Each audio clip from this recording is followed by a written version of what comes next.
Hello students, welcome to Legacy IAS Academy. In today's video, we are going to discuss about the recent visit of the Foreign Minister of India, Dr. S. Jaishankar, to the United Arab Emirates. What is the significance of this visit? What were the major area of discussion? And also in this regard, we are going to discuss that what has been the overall viewpoint of the United Arab Emirates in post-siege fire Gaza situation, how it see its relationship between Israel on one hand and the Palestinian organization on the other hand, Palestine on the other hand, and where does India fits in this entire approach.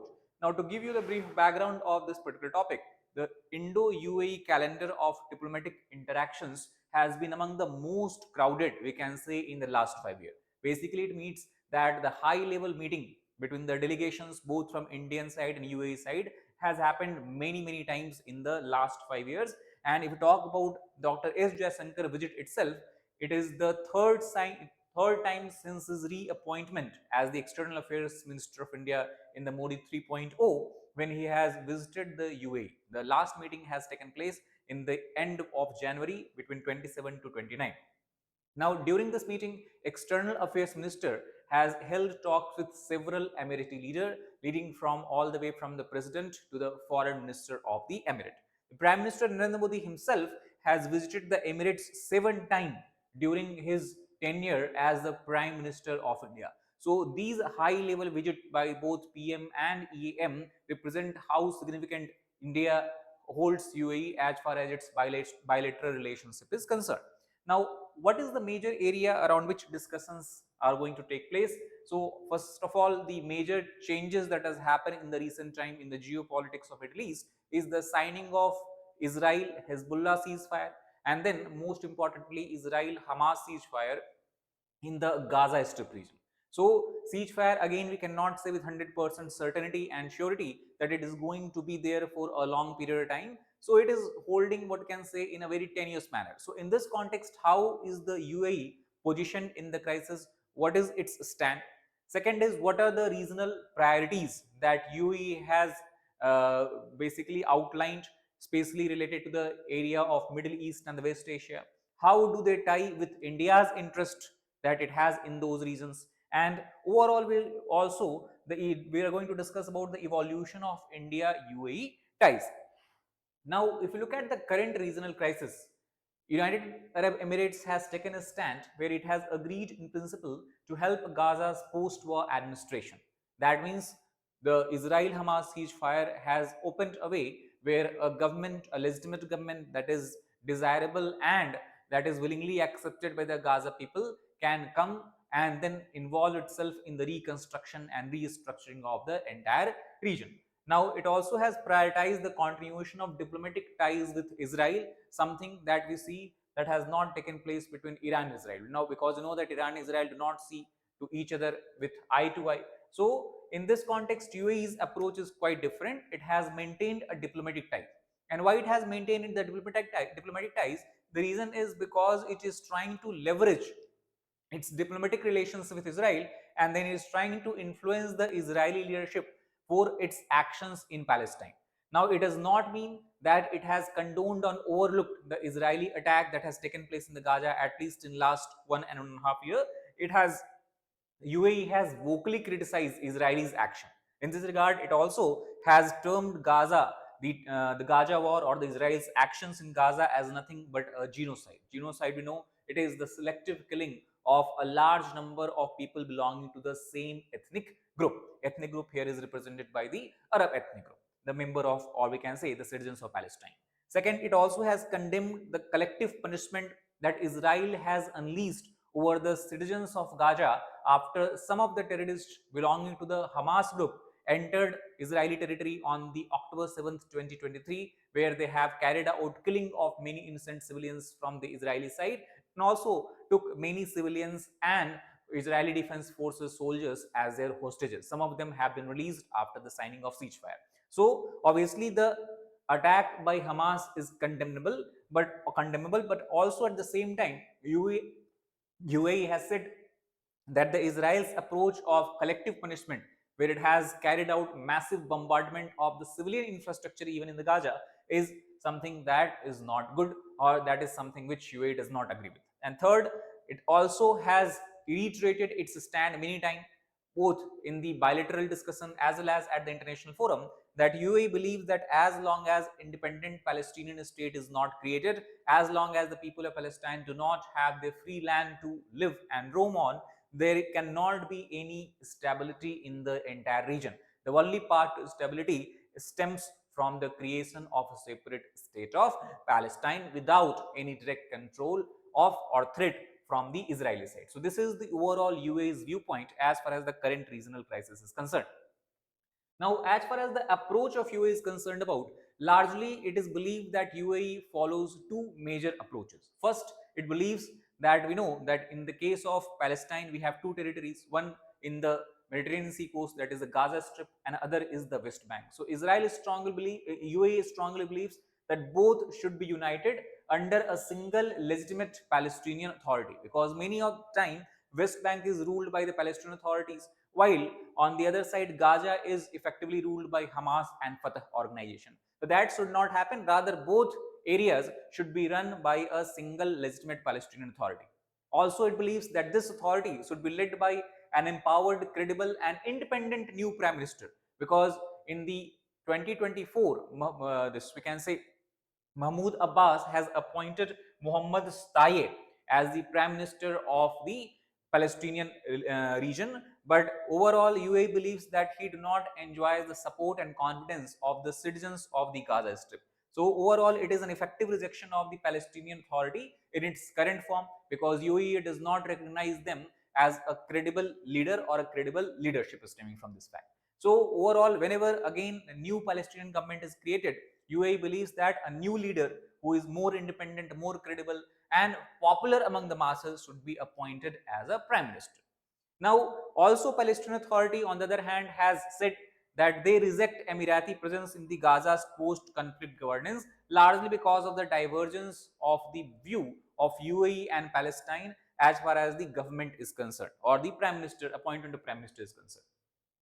Second, also as far as the involvement of UAE in the post-war Gaza, its reconstruction, redevelopment is concerned, it has been made contingent on a very important and critical condition. That condition UAE has put forward when it met, when the representative of UAE met the representatives of Israel, that the withdrawal of Israeli security presence in Gaza is first and foremost important factor, and Israel's cooperation is required in establishing a Palestinian state.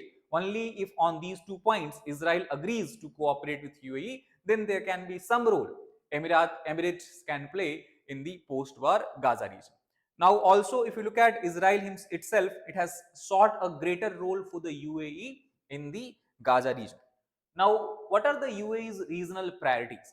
We know that UAE has emerged as one of the most liberal, one of the strongest state portraying a leadership from the Arabian Peninsula. And we know that along with Saudi Arabia, today UAE is the other engine, second engine we can say, that is driving the Gulf's economic diversification. Few decades back, the entire Gulf region largely was dependent upon the export of crude oil and petroleum reserves.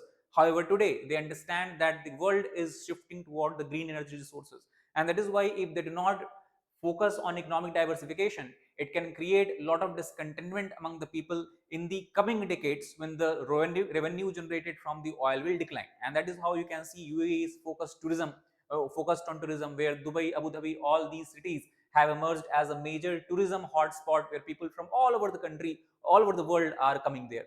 Similarly, Saudi Arabia recently also has understood this fact, and they are promoting their tourism potential also very, very vigorously.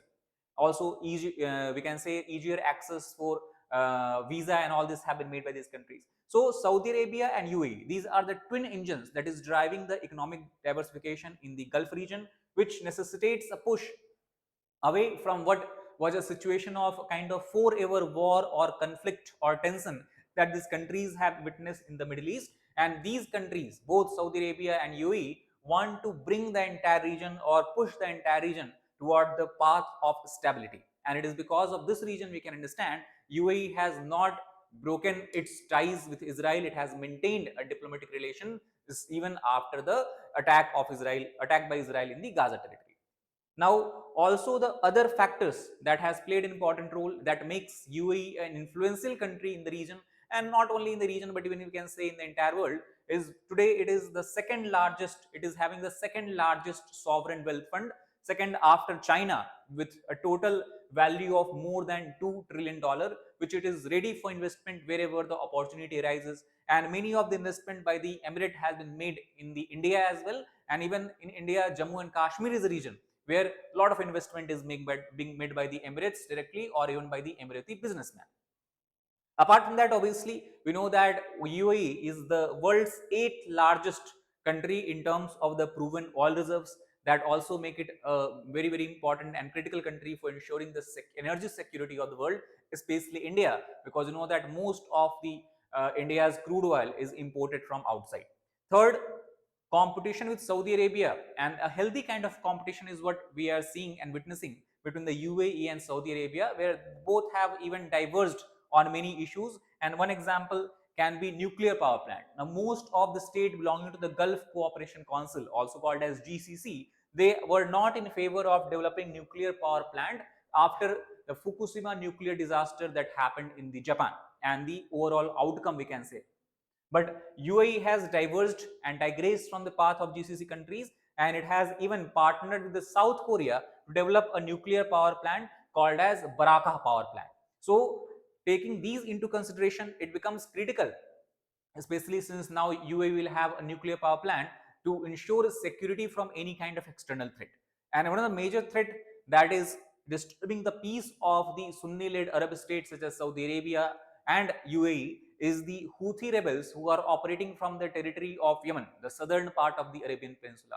These Houthis are getting indirect and direct support from the Iranian government, and these are the representative of the Shia sect of Islam.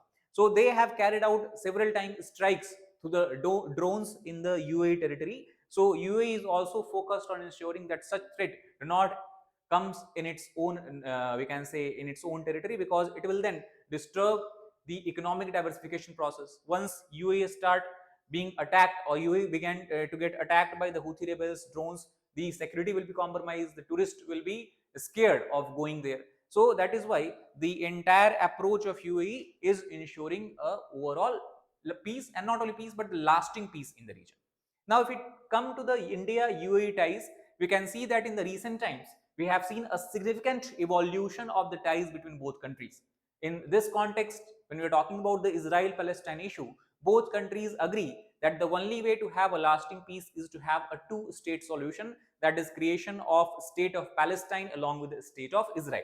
So a negotiated settlement, and also that includes all parties, are the way to move forward. This is what India and UAE both agrees upon. But India-UAE alignment is not only restricted and limited to the Gaza-Palestine and Israel issue, it goes beyond that. For example, both countries are member of I2U2 group. This is the countries, that is Israel and India representing 2I, and United Arab Emirates and the United States representing 2U. So I2U2 group of countries are largely focused on cooperation in diverse sectors ranging from economy to the green energy to creation of power, we can say renewable sources of power, and agriculture, water conservation. So there is a huge area of cooperation that there is a potential, and also countries are cooperating around that. Apart from that, IMCCC, India Middle East European Corridor, is something that is a project where all the countries are interested here, both in the Gulf region, in the European continent, as well as India itself. And also the very important point we have to keep in mind here, that though UAE is largely a Muslim state, Islamic state, Pakistan is largely Islamic state, UAE has not directly, UAE has basically refrained from backing the Pakistani position as far as the Kashmir dispute is concerned. Even when Article 370 was revoked by the government of India, there was so much furor on Pakistan. Pakistan wanted to have a support and backing of the Gulf countries, but most of the Gulf countries, including UAE, did not give that kind of support to Pakistan. Not only that, after the evocation of Article 370, UAE and its Emirati businessmen have become a major partner, a key partner in developmental projects that has started in the Jammu and Kashmir since year 2019. Now, one thing we have discussed about is India Middle East Europe corridor. So briefly we can take a look here. It is basically a transportation corridor that starts from India, then goes up to UAE. This is the region which is having a maritime route. After that, overall through the Arabian Peninsula, passing from UAE then to Saudi Arabia, such as Israel, such as Riyadh, and then further you have a land route, then it goes up to Israel where you have Haifa. So Haifa is a port region, and again from Haifa port, by using the maritime route, then the ships can go to the Piraeus, which is in Greece, which is a port here, and again overland we can understand we'll have the entire connectivity, roadways and railway connectivity to the entire European continent. So this is going to be one of the major transportation corridor where countries have expressed their interest and development is ongoing. So it is in the interest of both, we can say, India as well as UAE, that order is not disrupted by the eruption of regional fault lines again, because we have discussed one of the major threat that has emerged in this area is the Houthi rebels operating from the Yemeni territory, who have been involved in attacking the ships that is passing through the Red Sea region. So that is why this alternative corridor will be in the interest of both India and the UAE. Apart from that, if you look at the bilateral relations between both countries, India and UAE enjoys a very strong connection because UAE holds the largest population of Indian diaspora outside of India, and it contributes approximately to 18% of all remittances that is flowing toward India. Also, both countries have signed a comprehensive economic partnership agreement to ease the trade linkages between both. Bilateral investment treaty has been signed, and also UAE has responded to the signing of civil nuclear cooperation agreement in development of nuclear energy plant for the peaceful purposes. Now, if you look at the bilateral trade till 21-22, the bilateral trade was to the tune of $50 billion, and the India is the one that runs a deficit here because India import more than what it export. If you look at the import value, it was about $32.7 billion, and then it was $20 billion of exports only. Largely, 90% of India's exports to the UAE see zero duty from the date of the agreement of CEPA implementation, and that is beneficial for India because it had the potential to boost the export. And this indeed has happened, because now if you compare the figure from 22-23, the overall bilateral trade volume was about $84 billion. However, in the next year, it fell down slightly, marginally, to $83.65 billion. But overall, the trade volume has significantly increased.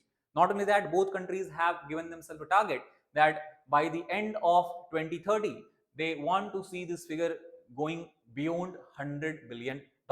So that is something that we can end as by talking about how important and critical the relationship between India and UAE is, not only from the perspective of the economy, but also from the perspective of energy security, from the perspective of overall national defense, national security, and also keeping in mind the interest of a large Indian diaspora working and living in the United Arab Emirates. So that is all for this particular video. If you like the video, please hit the like button, share it with your aspirants, as well as subscribe to our channel for more such content. Thank you very much.